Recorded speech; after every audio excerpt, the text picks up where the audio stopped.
देश संविधान से चलेगा या शरीयत से चलेगा? ये सवाल मैं जानता था कि ये सवाल जरूर आएगा। ये सवाल आता क्यों है?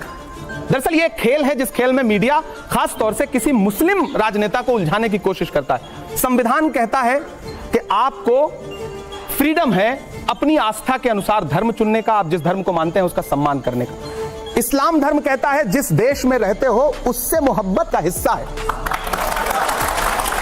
ये सवाल क्यों आता है कि आपको देश ज्यादा पसंद है या इस्लाम पसंद है या देश ज्यादा पसंद है? संविधान तो धर्म के आधार पर नहीं कहता है। अगर कोई मुझे पूछे कि आपके वालिद संविधान में लिखा है धर्मनिरपेक्षता के बारे में, नहीं, संविधान में धर्मनिरपेक्षता लिखा है तो धर्मनिरपेक्ष, मैं आप मेरे सामने अभी पूजा करिए, भजन गाइए, मैं आपका सम्मान करूंगा। मैं नमाज पढ़ूं, मैं कुरान की आयत पढ़ूं, आप मेरा सम्मान करिए। धर्मनिरपेक्षता का मतलब यह है। धर्मनिरपेक्षता का मतलब यह नहीं है, गलत तरीके से व्याख्यायित किया गया।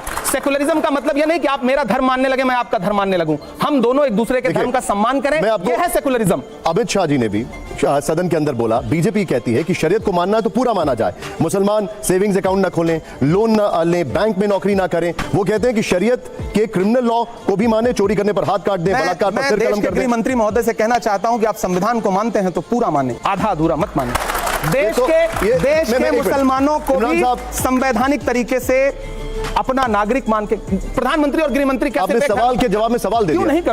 क्यों नहीं करूंगा सवाल के जवाब में? लेकिन अगर ये फैक्ट है तो इसके बारे में क्या कहेंगे? मेरा सवाल है कि क्या देश का प्रधानमंत्री एक धर्म का होता है या सबका होता है? देश का गृह मंत्री एक धर्म का होता है या सबका होता है? राज्य का मुख्यमंत्री एक धर्म का होता है या सबका होता है? आपको प्रधानमंत्री जी, गृह मंत्री जी, कुछ राज्यों के मुख्यमंत्री सब धर्मों के लगते हैं, सब धर्मों के लिए समानता की बात करते हैं। मेरा सवाल है, करते हैं? देखिए ये बात वो एक मिनट इमरान साहब कभी उनसे पलट के पूछते हैं, आप गृह मंत्री जी से पूछते हैं कि जब आप खड़े होकर के आपका एक मुख्यमंत्री असम का जिस तरह की, लेकिन वो ये भी पूछते हैं कि पर्सनल लॉ सिर्फ मुसलमानों का क्यों? नहीं, हम कह रहे हैं वो उन्हीं, हिंदू कोड बिल नहीं है इस देश में सिखों के लिए अलग से, लेकिन उसके लिए कहा जाता है कि कांग्रेस ने उसको ऐसा बनाया कि उसमें कोई भी स्पेशल अधिकार नहीं मिलता। मीठा मीठा गप, कड़वा कड़वा थू, कुछ भी हो आप बाकी जाके कांग्रेस पे, क्योंकि आपको मुसलमानों के कंधे पे बंदूक रख के वोट मांगना है, इसलिए आपको मुसलमानों को टारगेट करना है। मुझे पता है आप मस्जिदों के नीचे भगवान नहीं ढूंढ रहे हैं, आप वोट बैंक ढूंढ रहे हैं। देखिए सच बात है, मोहब्बत की सदाएं देना और मोहब्बत के लिए लोगों को एकजुट करना थोड़ा मुश्किल काम है। नफरत के लिए आप किसी चौराहे पे खड़े हो जाइए, किसी भी धर्म के हों, आप अपने धर्म का नारा लगाना शुरू कर दीजिए, आए बाएं बकने लगिए, 100 लोग खड़े हो जाएंगे, 1000 लोग खड़े हो जाएंगे, और आप खड़े होकर के मोहब्बत की बात करना शुरू करिए, लोग कहेंगे पागल है क्या यार ये। अच्छा इमरान साहब, इस दौर में मोहब्बत की बात कर रहा है, नादान हो, इस दौर में क्या ढूंढ रहे हो तुम? जहर की शीशी में दवा ढूंढ रहे हो।